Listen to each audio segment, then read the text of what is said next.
Le 22 novembre, les élus Renaissance, la gauche et l'extrême gauche, ont tenté de faire voter au Parlement européen un règlement visant à réduire drastiquement l'usage des pesticides. Ce règlement devait faire suite à une directive de 2009 qui, selon une étude, n'aurait pas atteint ses objectifs, les États ne l'ayant pas mise en œuvre de manière satisfaisante.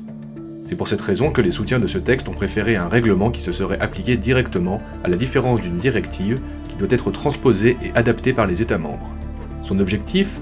Atteindre une réduction de 50% de l'utilisation des pesticides d'ici 2030, comme le prévoyait déjà la stratégie de la ferme à la fourchette, contre laquelle nous avions voté.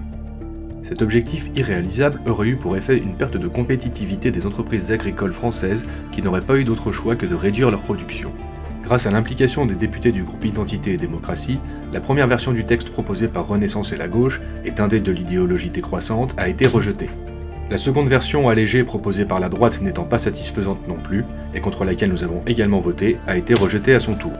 Si nous sommes bien conscients de la nécessité de faire évoluer notre agriculture, ces normes trop contraignantes qui relèvent de la pure idéologie auraient pour seul effet d'étouffer un peu plus un secteur déjà fortement fragilisé. En ce qui concerne la santé de nos concitoyens, nulle inquiétude à avoir. Les normes françaises en matière de pesticides, parmi les plus dures d'Europe, continuent de s'appliquer. L'enjeu de demain est la souveraineté alimentaire. Ces mesures qui relèvent de l'idéologie décroissante doivent être combattues. C'est pour ces raisons que, députés du groupe Identité et Démocratie, nous nous sommes opposés à l'adoption de ce règlement.